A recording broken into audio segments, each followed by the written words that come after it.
Hi, everyone. And hi, everyone who's joining us here and who may be joining us on the recording afterwards. Welcome to this Wednesday episode of Zero to One. We are now up to episode, let me just check, I'm like losing track of all the episodes. We've got so many now. We're up to episode 53, which is pretty exciting. So we've blitzed past the 50 mark now, and there's there's there's plenty more. There's even another session coming up tomorrow as well if you're interested. But for now, we've got a fantastic topic and we're really excited to get into this one as well. And this is a really interesting one. And if you've never joined a Zero to One session before, just in case, just a recap of what Zero to One is, I guess as a concept, it's a Doers Circle weekly community event that we like to hold with both Doers Circle members and people who are interested in becoming a member. The goal is to share practical advice with you on how you can get started in a variety of topics. And if you're unaware, Doers Circle is a member platform of what we'd call independent doers. So you may be an entrepreneur or founder, you might be a small business owner, maybe you're a freelancer or a solopreneur, or maybe you're still in a corporate environment, but you're kind of interested in stepping into that space. And you're all very welcome. We'd love to see how we can continue to help you. And we hope sessions like these are very valuable for you as well. So please do share any feedback in the chat, or feel free to give feedback to us after the sessions as well. This session is being recorded and it will be on our YouTube channel probably tomorrow morning.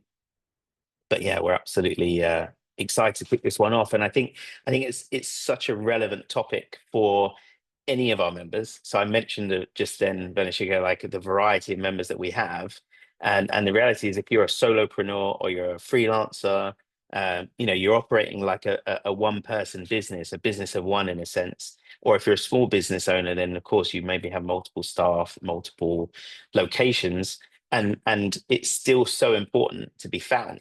We exist in a very competitive space these days where perhaps maybe there are many people doing similar things to you. And the key thing is that you could have a great service, great solution, great product. But if people can't find you online and then purchase from you or sign up to your service or whatever it may be, then they're really missing out on that opportunity. You're missing out on the opportunity to get more customers, and from more customers, you can grow and investments and so on, and all that good stuff. And so we're really excited today to have Vanhishikha join us, who's going to cover the topic of SEO, or search engine optimization, but also GEO, or generative engine optimization, I think is the right definition. Please correct me if I'm wrong on that one in a moment.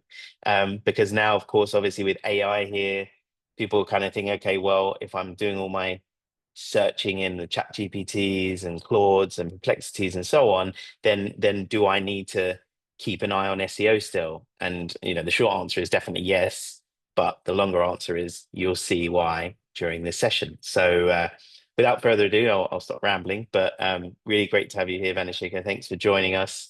If you'd love to introduce yourself, and we'll kick off the session. Yes. Hi, everybody. And number one, thank you for joining us like midweek. I know you all are like bogged down with Q4 goals. So the one thing that you're probably going to be seeing in this entire presentation or this entire workshop, right, is how, SEO and content marketing are meant to work together, because that's exactly how you crack the code to AI. It's something that I talk about a lot on my LinkedIn. So those who are connected with me on LinkedIn would also see there. So I did one up when Jamie told me I need to host this workshop. I just made a step by step out of it, right? So if you have any questions during the session, just feel free to keep noting them down in the chat here. I will try to wrap it up in about 30 minutes. The goal is basically so that I am more available for your questions versus this. We can revisit any of the slides whenever that we are answering the questions. So I'm just going to quickly share my screen, and in case you face any issues, you know who to tell. That's Jamie for you. And actually, just while you're getting that set up as well, Vanhishikha, just for everyone who's not joined a session before, so sorry if you have and it feels like I'm repeating myself, there's a Q&A button at the bottom that you can click the Q&A button and submit your questions, and we will get to those questions. If you want to submit it anonymously, you can. I appreciate sometimes people feel a little embarrassed sometimes to ask things. There's no bad questions. There's no judgment here. So feel free to put it in the Q&A, or if you want, you can put it in the chat box. I'll be keeping an eye on both, and then we'll get to those after the slides. Should we begin or should we Yep. wait? Yeah. We begin? All right. So from content to conversions, I'm sure you've spent majority of this year writing a whole lot of content, right? Using different sorts of AI tools. You must have also used AI tools for SEO. Then you would have used AI tools for repurposing, guaranteed, because I myself have used it and I know that my team was using it too. Here's something that probably all of us faced mid-year, which was, hey, we have impressions, we have traffic, we're not getting conversions. So in this entire workshop, we're going to be talking about just that, as to why is it that everybody did a lot of things this year, but in Q4, we're sitting on big numbers, less conversions, less business outcome numbers. So here's the reality check, and this comes from me having to audit like 150 URLs per client, per project, per company across different domains, right? And the funny thing is that a lot of people started to push out a lot of content because they assumed that content is going to be equal to growth. The truth is, it's not. Just take a look at the number statistic that Wix had posted: 7.5 million blog posts being published each day.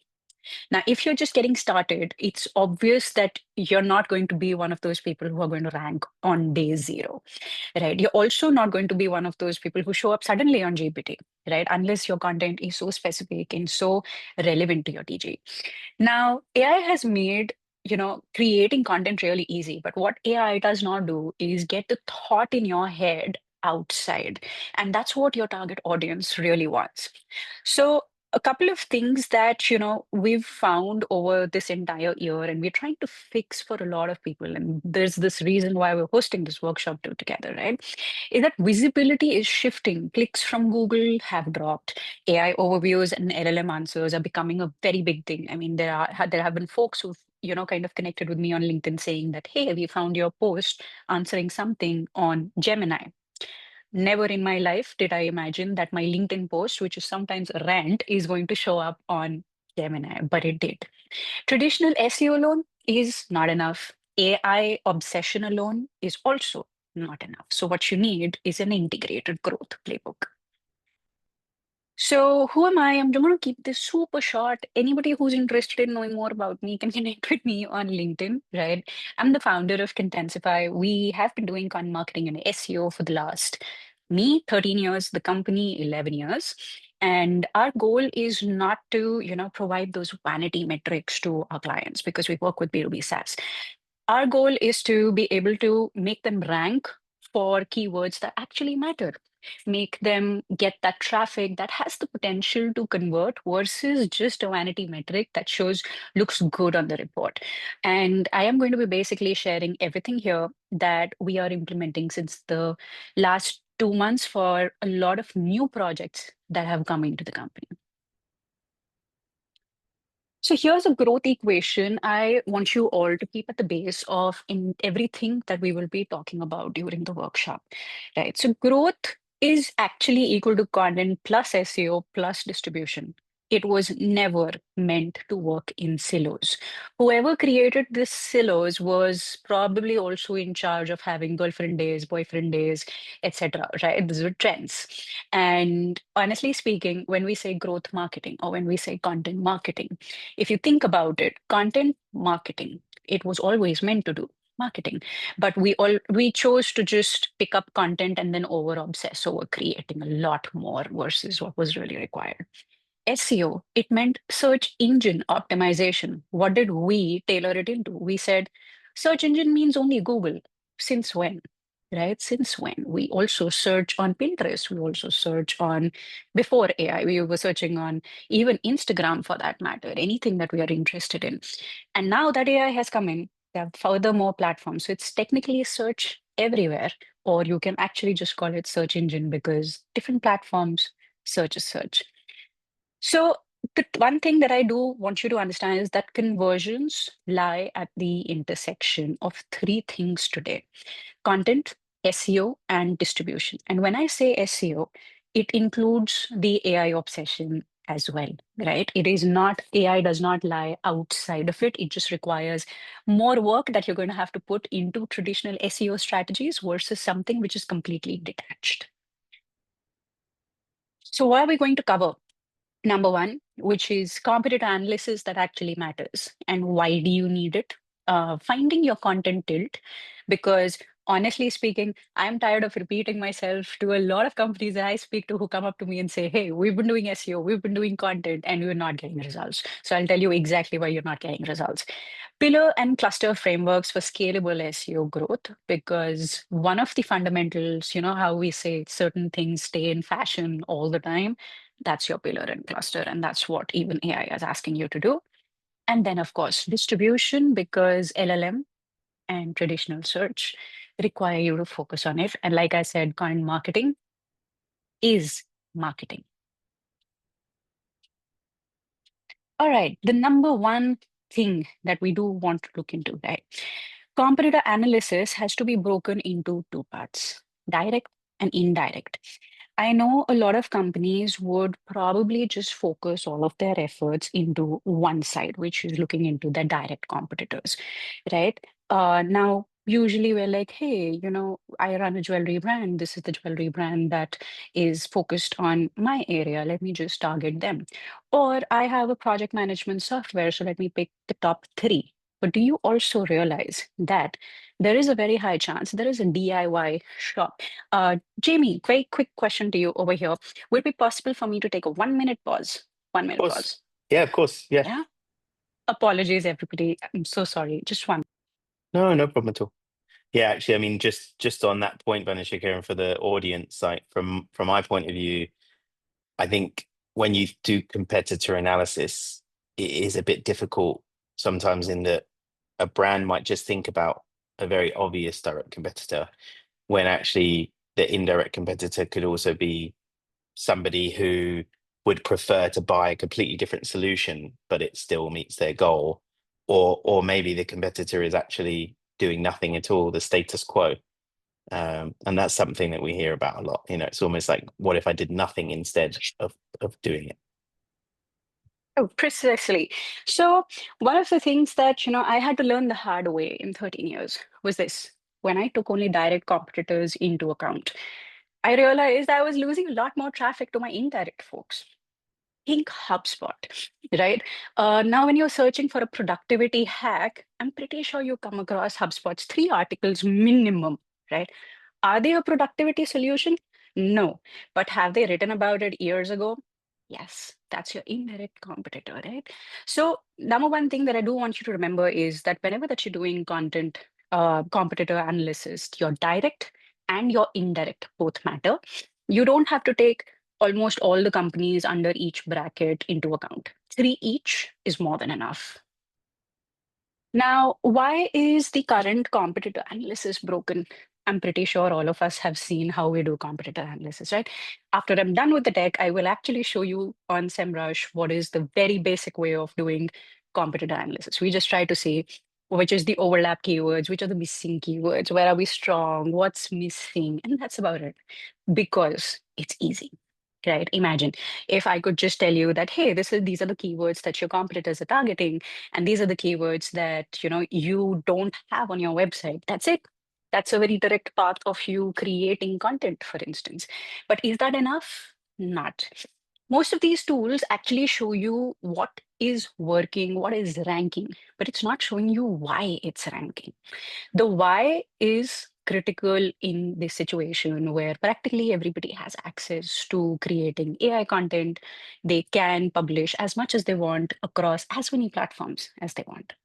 Keyword overlap is not a content strategy overlap. And there is no mapping of search intent. Like I said, the intent matters. Why am I reading an X blog? Why are you attending this workshop? This workshop might become, let's say, popular on YouTube, but at the same time, why did it become popular? Why did people, kind of attend this workshop midweek. Do you have clear reasons for it? A tool will never show you that. It misses the entity level optimization, basically how brands structure relevance. We also call it semantic relevance. I'm going to try and use less jargons. So it basically just means relevance. And of course, it ignores distribution signals. As to where did the company really distribute their content to get that much attention? The problem, basically, if you go with just one tool and what it has to offer, right, is that you end up optimizing only and only for volume. So that's why you see a lot of content out there, but you don't see a lot of velocity, visibility, or let's just say business outcomes. Now, what should you be actually analyzing? And this takes one layer of human, why we say, on top of AI, right? One layer of human on top of it. You should be looking into the formats. What formats are your competitors really producing? Guides, webinars, are they doing more videos? Are they doing short videos, long videos? Are they publishing more case studies instead, right? And then buyer stages. Do they have content for different buyer stages, or are they just creating for a specific buyer stage? It's important. The distribution. Which platforms are they on? Where do they have their communities? Are they using Quora more? Are they using Reddit more? Do they have a Discord community, or have they created a Slack community? I mean, if you think about it, the likes of Semrush have a Slack community. Ahrefs has a Slack community, right? So a lot of their content gets pushed in the community of users. So there's a lot more readers that you don't see on the outside. Now, engagement. Now, which content formats drive the most amount of engagement? We all know that if I put a picture of myself on LinkedIn, it's going to get more engagement versus a carousel. A carousel may get lesser engagement than a short video, or it may get more saves than a short video, right? So different types of engagement gets triggered by different types of formats. So you need to also look into that. This is why I say no more than 3 direct competitors, no more than 3 indirect competitors, because this gets deeper and much difficult to do. Here is a quick thing that we did for our client, right? Now you can see this is a competitor analysis. We were just analyzing what type of content are they really creating. Now I'm sure you all have seen digital signboards, right? So it's a very choked market. It's competitive. Everybody can do it. It's very easy, right? Now, obviously, we needed to see that if you're just getting started with their content, what is it that we really need to publish? Now, if you notice over here, there are content hubs that we have identified.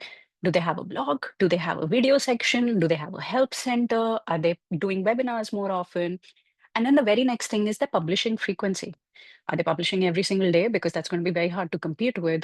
Are they publishing every now and then? And each hub has been analyzed like manually, that each hub is updated when. The funnel focus. What are they creating content for? Top of the funnel, middle of the funnel, bottom of the funnel, because every company is at a very different stage, right? Now imagine you are just entering the market, nobody knows about you. You will have to start little with top of the funnel. But at the same time, a competitor could be at a position where he was the first person in the category. They are at bottom of the funnel. You don't start where your competitor is starting. You start where you need to be, right? So there is a very high chance you may actually have to do TOFU MOFU first, or like we say, flip the funnel. You may have to start with BOFU, compare yourself to the competitor. So this gives you a clear breakdown of what your competitor is doing. If I'm going too fast, Jamie, feel free to unmute yourself and let me know. No, I think it's okay. I think, yeah, I'm sure. Yeah, if there's any questions, everyone just feel free to put them in the chat as well. But yeah, it's good so far. Awesome. Okay, now adding another layer of analysis on top of it, because like I mentioned, just your Semrush's report, Ahrefs report is not enough. So the content architecture, right? You can practically use Screaming Frog also for this to understand how have they mapped the pillars and the clusters. And I will be talking about this ahead as to how to set your pillars and clusters. How is one page interlinking to another page? Yes, these things are important. And I'm pretty sure in SEO, you would have heard about internal linking a lot. But internal linking isn't just hyperlinking one particular phrase to another page. It's a lot strategic. The semantic depth, because in short, AI actually, let's say, rewards, right, vertical depth. Basically, if I am someone who's done content marketing and SEO for 13 years, right, versus somebody who says that, hey, I've just started doing content marketing last year, who are you more likely to tune into, right? Because even if the other person would have learned from various new updated courses, etc., there is this psychology in our brain, right? That, oh, this person would have done it for so many more companies, for so many more years, would definitely know something, which will sustain the market, right? That kind of a thing. So the semantic depth, your content velocity, your distribution footprint, and the last one, of course, the engagement signals, right? You have to compare the CTR, you have to compare the dwell time also. Right. Now, mhm. Just a question, sorry, Vanhishikha, on the previous page. So Screaming Frog, is that a tool, just in case other people are unaware of that? Yes, Screaming Frog is Okay. a fantastic tool, and you can actually use just SEMrush also for it. I will actually recommend, using an all-in-one tool versus trying to be everywhere. Because we've gotten used to juggling between 2 to 3 tools, we use SEMrush and we use Screaming Frog exclusively just for content architecture. Okay. Now, what are these screenshots?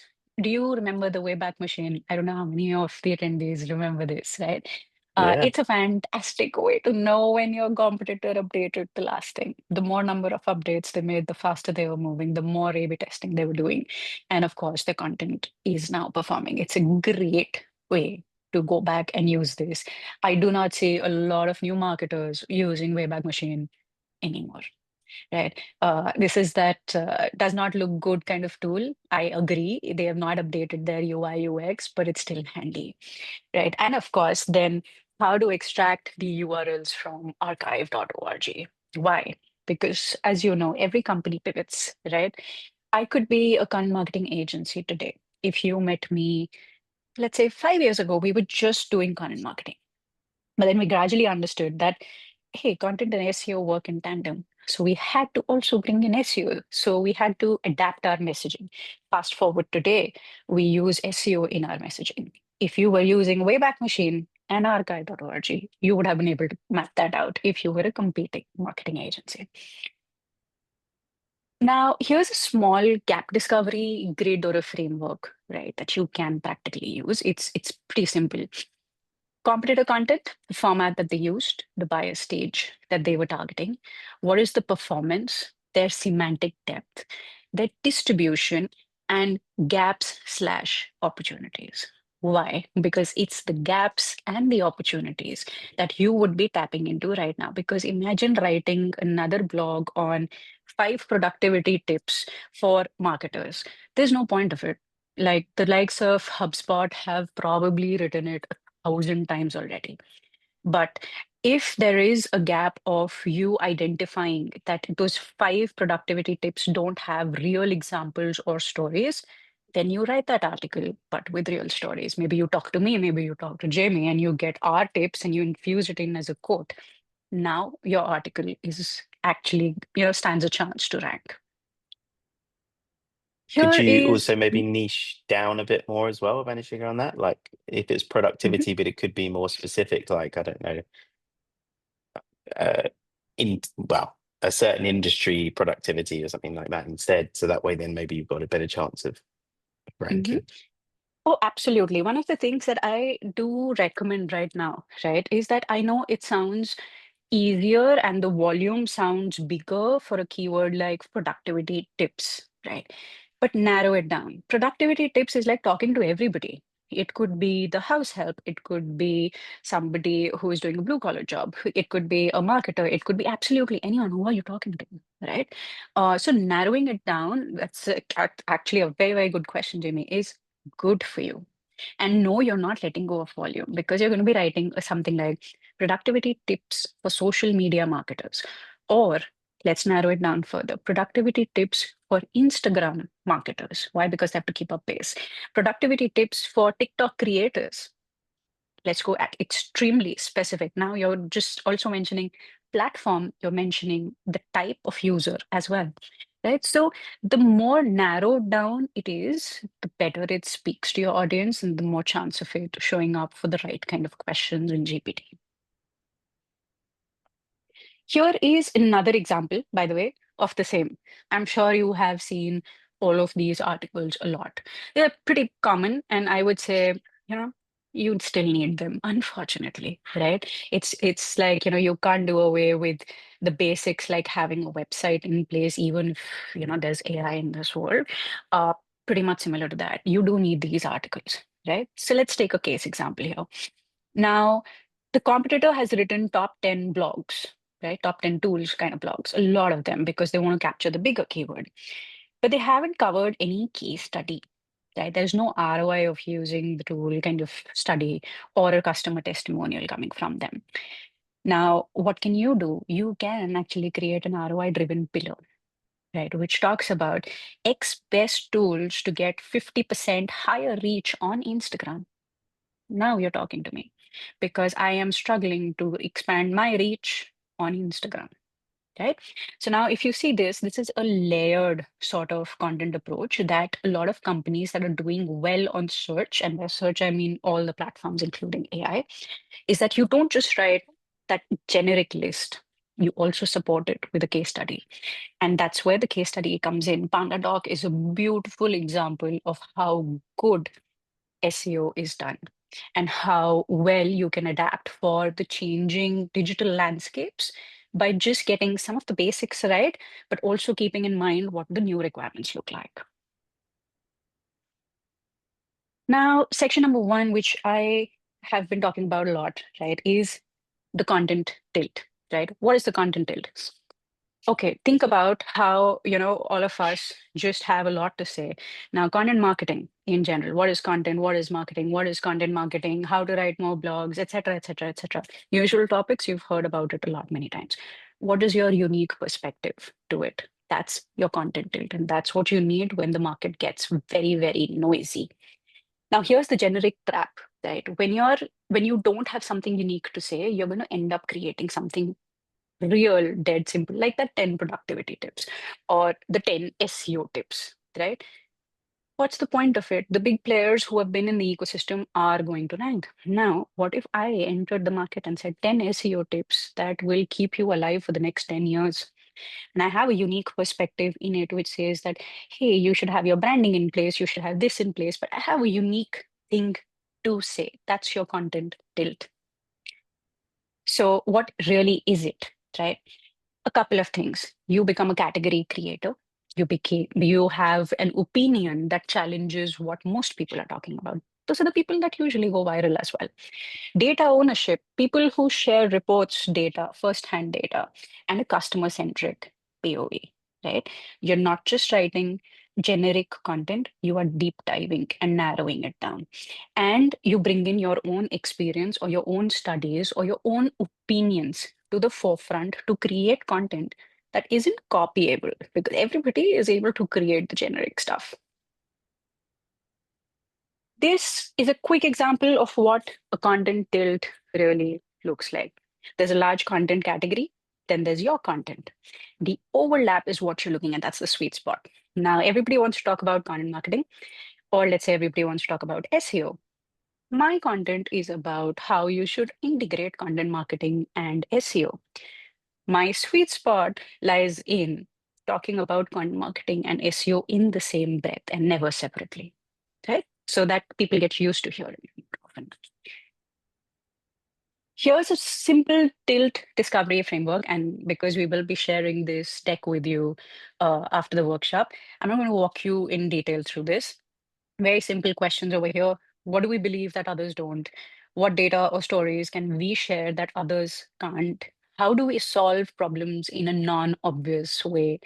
And if we stripped our brand name off, would your content still be recognizable? Here's an example. right? Now, if you just take a look at the screenshot, can you actually tell me which company it is? Unless you read the subtext, because there the company name is mentioned. You cannot, right? Because everybody is doing the same thing. This is Lattice for you, right? It's a HR tech product. Now, if they don't have a unique perspective, which they do, they have started to talk about people plus AI in HR for success, while other HR tech companies are actually going after, we'll automate HR for you, right? So you have to think about, what if I just removed your name, removed your logo, right? You just have your colors, you just have a title. Would people still associate it with you? The next part is, of course, pillar and cluster framework, the one thing which is absolutely evergreen. Here's what it typically looks like, right? If I'm talking about content marketing today, what's my cluster number one? Probably content formats. What's my cluster number two? Content distribution. What is my cluster number three? Content design, right? So it's all related. So pillar is your core, and your clusters are what relate to it. Here's why this still works, right? As I mentioned before, Google or LLMs, they reward depth, right? They want your topic authority. They don't just want you to be writing about what's trending, they want your authority, right? So, pillars and clusters will force you to cover that core which lies in the center to go in vertical depth, even if your clusters are like 5 to 6. And then, of course, just a very quick thing just to support what I said. LLM search does reward topical authority. LLM is always looking for comprehensive content, trust, and authority, which obviously comes from repeating yourself 1,000 times. Citations and mentions, if you talk about X topic and tomorrow about A, people will not know what you stand for. So you're not going to, be cited. Structured and unstructured data, of course, right? How you format it, where you present it, is it gated, is it not gated? All of those things. Now, here's a quick example of what pillar content usually looks like. It's a lot of effort. It's the long form content, which people like to say it's dead. It's not. It's just that you have to format it a little more nicely versus before, like how you used to write history books. That doesn't work anymore. Right? Cluster content is when you go tactical deep dives, where you pick up smaller chunks and I start giving you examples of it. What does Jamie's day to day life look like when he's hosting workshops? Yeah, that my cluster content was what?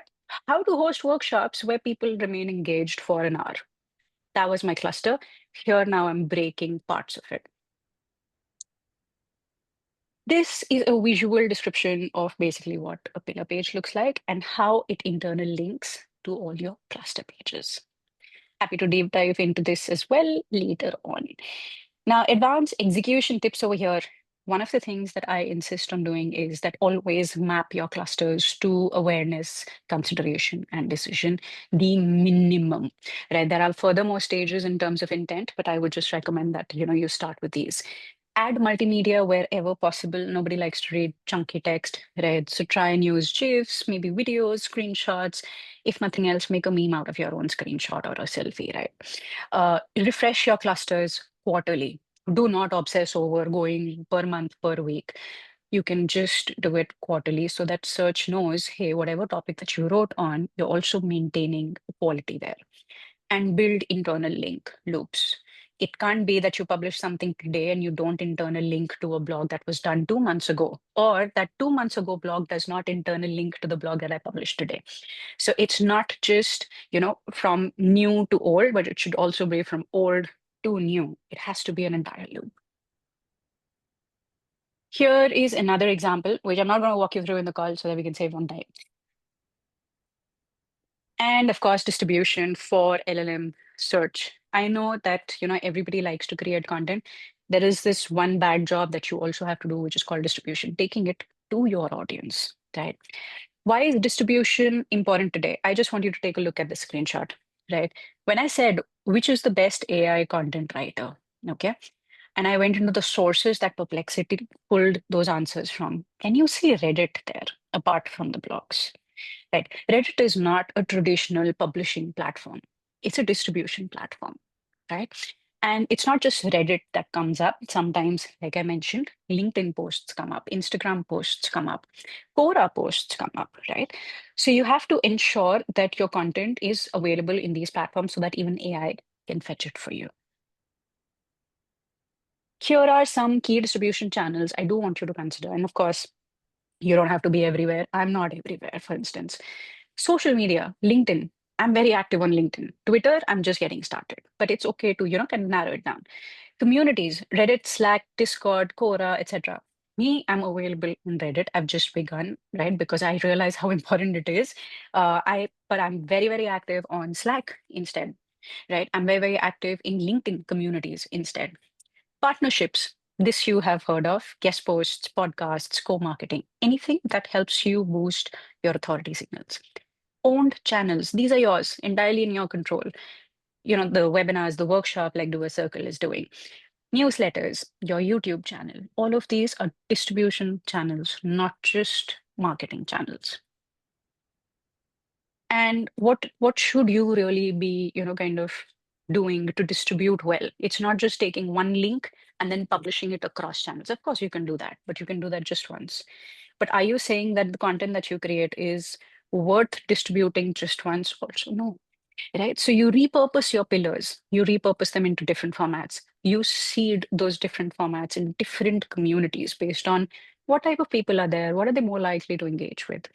Then backlink magnetization, you have to publish unique things. It could be a quote, it could be something really snappy that you push out, right? It could be something completely, let's say, controversy driving. Do that, you'll get cited, right? Who knows? So encourage a citation, encourage sharing, of course. Here's a simple example. A pillar blog, which is that huge chunk of text, can be broken into several LinkedIn carousels or several shorter blogs. It can be shared in Slack. It can be shared on Reddit. It can also become a part of your newsletter, like how I have started to include smaller versions of my blogs in my newsletter. But anybody who is wanting to do a more deeper read, right, I just link them to it. It's their choice in the end, right? Here are some real results, right, of how, if you're doing this entire framework of creating and distributing, will it lead to results or not? So the challenge that we were seeing for a client was primarily this, which was solid SEO, consistent blogging, etc., but very low brand awareness, and LLMs were not sending them any traffic. So they were getting traffic from Google, but nothing from the LLMs. What did we shift? We started distributing more content. And the content that we started creating, the new content that we started creating, was very focused, very narrowed down. As I had, me and Jamie were just discussing, that what if we narrow it down? And what happened when we shifted it to speak to one person versus an entire town? Here's the outcome. Their average upvotes, and everybody knows how tough Reddit is, right? So average upvotes on Reddit itself were like 15 plus. 78% increase in branded search without dropping so many links, because I think you also know you can't drop so many links on Reddit. And 15 high value leads. The founder practically came up and said, you know what, I think this is working. This is what we need to double down on. They did not say, let's use AI for content creation. They said, double down on content distribution. Putting it all together, right? So how do you really, kind of last in an AI and then after AI world? Because right now we're in the after AI world, right? Competitor analysis needs to be more than what you look into tools. It needs to look into why, where the human brain is the best at it. You have to pick up strategic gaps. Your tilt, that will come only from you. A GPT cannot generate it for you. It has to be you or the stakeholder of the company that you're working for. Pillars and clusters, evergreen. I do not recommend anybody starting anything without identifying at least 3 pillars and clusters each. Distribution. If you're creating a lot of content, but you're not doing it justice, number one, you are actually not doing justice to the effort you put in. And number two, it's never going to reach your audience. So my takeaway for you in general is just do not publish more. You need to just publish smarter today. Okay. Now, growth equals to your visibility, search, LLM. Credibility comes only from tilt, not from saying generic stuff. And reach, which is distribution. That's the only simple playbook. I do not want you to be going after those complex articles, complex posts that talk about 100 checklist of things that you have to do to last on AI or show up on LLM. You don't. You don't really require that, right? Now I will take a pause. I know we started late, so I had to also take I had to move through it very, very quickly, but I'm open to questions now. Fantastic. I think a lot of really good insight here, and I like the way it all wrapped up at the end in terms of I think it's pretty clear what people can do, and I guess yeah, there's a few things that kind of jump out, and I won't hog all the question time because I appreciate there's probably going to be a bunch of other questions. I can see Isabella, you've got a question there which we'll get to in just a second, but I was just wondering, just maybe to kick off.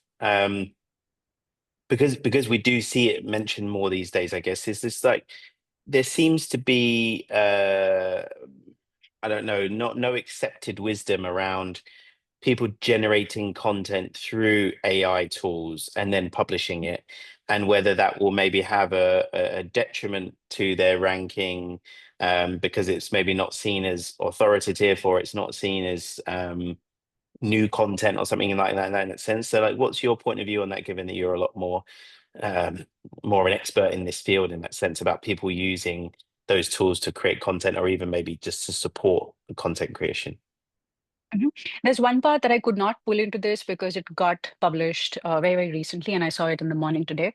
I made a post about it on LinkedIn just today, morning itself, right? The AI trust gap is happening. The number of people that, have questions about the kind of content that is getting pushed out and the answers that that AI mode is generating, the number of people who want less of content generated using AI is increasing. Let me just actually, quickly pull up that post. I don't know if Yeah, you'll be yeah. able to share. You can see my LinkedIn, right? Can Yep. you? Can see it. Yeah, yeah, Oh, yeah, yeah. Can. Yeah. fantastic, because here is the post. I had quickly written it down. Exploding Topics is who has published this entire piece, right? Here is what it says. Would you like to see more or less AI generated content? People are sick of it. Just look at the number of people, less. I want less of Mm, AI content. It's increasing. It's increasing. So unless you have something, I mean, use AI, right? But use AI with guardrails. So let's say I want to write a post about how you should use AI less. Give GPT at least three of your own inputs around what you want to say, what you think about the topic, and then generate it, right? It's okay to use AI for content, but have an original opinion on the same. yeah. No, that's interesting. I was just scanning the Yeah. results here as well. I don't know who these men are out there, like nearly 20% of them saying they want much more AI generated content. But yeah, I'm certainly not one of those. I don't think many of those here would agree. But I'd be curious if somebody has a contrary point of view on that as well. Um, no, but that's useful. I think that's just because yeah, I think we speak to some people. I think the concern.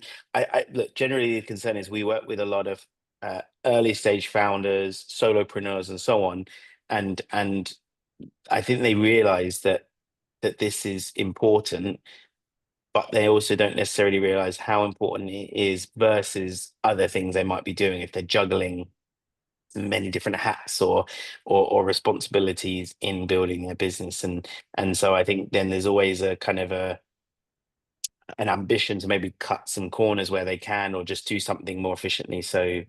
Yeah. But if it's the case actually that by in this instance cutting a corner actually leads to maybe a negative impact, then is worth considering, but I think you fairly covered a really good point of, have your pillars there, go into depth on them and focus on some channels in particular, I guess, where you feel comfortable or where you feel your audience are most likely to be, and then really like focus on that, and that might make it less overwhelming if you're that kind of There's a small solopreneur. little hack for this, right? For people who don't have time, founders or marketers, etc.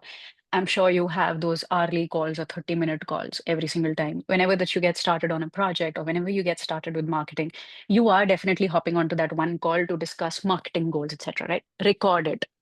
Just record it, because there is a very, very high chance that the stakeholder will state the pillars and the clusters right there. You don't even have to ask them again. right? So that's something that we've started to do, 30-minute recordings or 1 hour recordings. So we try and mandate that, hey, whenever we're getting started with a project or with content marketing, we're rehashing it, the first call that we're taking, we record it. We say that give us that 1 hour per month.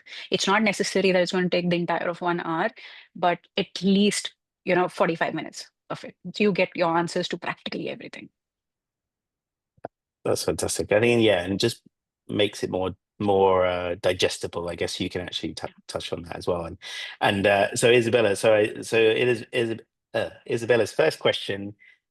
She said has been answered to some extent as well. But just to clarify, the question was, how do you compete with competitors with many more years of content and SEO positioning? So I guess it's down to that, as you said, like the top of the funnel, middle of the funnel, bottom of the funnel, finding that right section to target.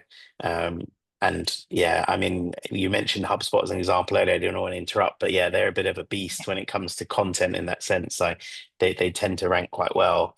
Yeah. And so it's going to be difficult to go up against those directly. But Isabella did have a follow-up question, which was, there's a lot of great insights here, but where would you start? SEO is a role in itself. So if you had 8 hours a week, what would you Mhm. focus on at the beginning? So from your point of view, what would be your like first port of call? Okay, if I had just about 8 hours, I'm getting started with SEO, the number one thing that I would do, if it's an existing site with any kind of content on it, blogs, web pages, anything, even help docs for that matter, audit it. Believe me, I'm going to publish a case study tomorrow itself, right, which talks about how I removed almost 100 pages from a website and the site traffic improved, right? Number one thing that you need to do is not really do more. You need to audit what is already there, if it's suiting the current narrative of the company or not. This is if the company already has a footing, as in they already have some degree of content. If you said that you're just getting started and you don't have any content, let's assume you just have the key web pages on your website, here's what I recommend doing. Audit just the existing pages very quickly, because obviously you have less content to audit. Very quickly update the meta, right? Update the keywords that are used, add FAQs to the relevant pages, and then move to your content. When you move to your content, create high value content tilt articles first, rather than, even if the stakeholder of the company says, hey, we need to quickly rank against HubSpot, for example, right? Company A versus HubSpot. Do you want to be listed as a alternative keyword? Give a pushback, right? Say that, hey, you need to first establish your site for the right keywords. So your content tilt should go first and not just another comparison post, right? So that's where I would put in my focus if it was from absolute scratch. Mm. Yeah, I think that's a fantastic start point. Hopefully, Isabella, that helped with your question. If you've got any follow-ups on that, feel free to add that in. Yeah, she says thanks. Yes, okay, great, fantastic. Um, I guess another sort of question on my side as well is like, I mean, again, I don't profess to be an SEO expert in that sense, but I've had to pay attention to it over the years. And I know, for example, like Google have announced many different search engine updates, like when they brought out like the Panda update and the other updates to the algorithm. And quite often the case is that everyone has to catch up later down the line and understand, okay, what has changed in terms of how content ranks, so there would I remember even not long ago people saying you need to make sure that the kind of blogs you post are longer, because they kind of would prefer longer form content as opposed to shorter form content. I wondered if you had any point of view on that. Is it because I guess the key thing is trying to just cut through the noise, or not too much those, but actually maybe the facts themselves, like on how people can be more effective on that. Mhm. So see, core updates will always get rolled out, right? So if you talk about it, domain authority was one thing. Then after that came topical authority. Then came EAT framework. Then it became EEAT framework. Then came a core update which said spam update.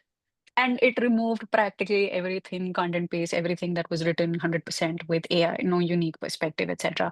Sites were hit majorly around July this year, right? At the crux of it, here is what all the updates are targeted at. They're targeted at shallow content, right? Shallow keywords. Anybody who was doing stuffing of keywords in the name of SEO, or anybody that was doing a lot of content in the name of content marketing, everybody is getting hit. Here's what I would recommend every single time a core update or a new, rollout happens.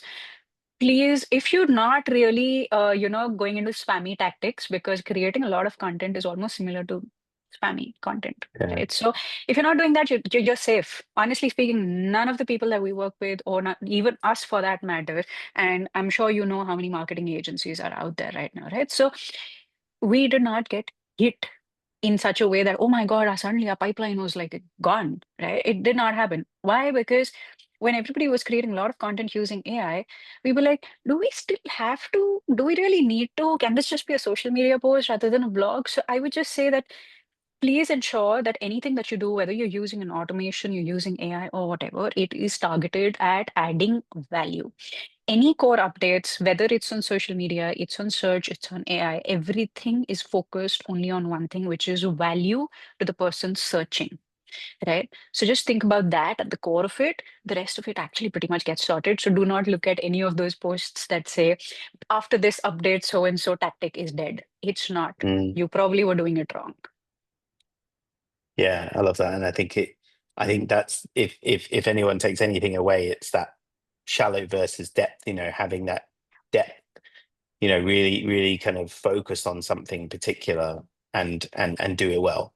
And I think, to be fair, like, as I think about that from the point of view of a founder, I think sometimes that can feel a bit scary because, you mentioned in a couple of the slides about how, you might have a really long form piece of content that's 3,000 words long, and then maybe the general process that people do is they post that once and then that's that. But the reality is that you can use that as your core point and then riff off of it, or elaborate on some of that even more detail as well. So I think it's finding that core part, your content tools you mentioned, and then how do we keep going deeper and deeper on that and narrowing it.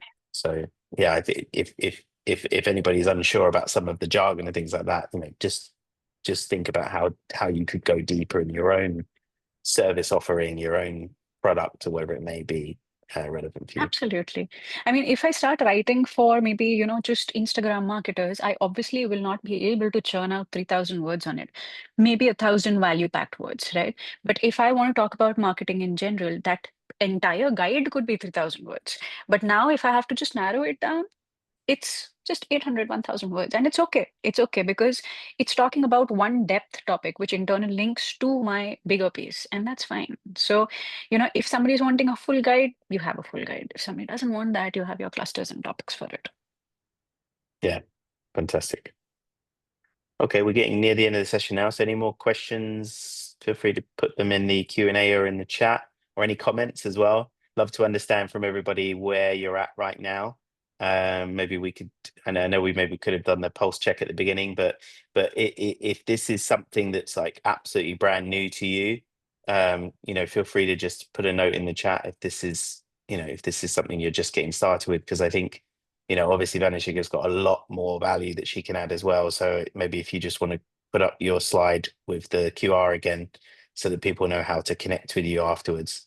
And definitely, obviously, follow your LinkedIn posts, because you're sharing some of the latest updates as well. So even if it's something that you're still figuring out how to keep tackling, then at least you can be updated with all the latest that's happening in the If you industry. have like a super specific question, feel free to just ping me on LinkedIn, because one thing that I've started to do this year is, proactively consulting slash mentoring. I will answer your questions. And because, the workshop is obviously created considering that everybody is here, it may not be case specific. So if your questions are case specific, feel free to reach out. I'll answer them to my best capabilities. Yeah, that's no problem. And I would say that's tends to be the case with the members, is that I appreciate, even with a topic like this, it can get technical. And so sometimes just people need a bit of time to absorb that information, and then figure out where they want to tackle next, in a sense. So yeah. But I think really appreciate what you've covered over this session, Vanhishikha, as well. And I think there's a lot that people can do immediately to start generating more value from themselves. And the bottom line of it as well is that the more you can be found organically, the less you have to pay for advertising, which means you can use that budget for other things, maybe hiring people or buying,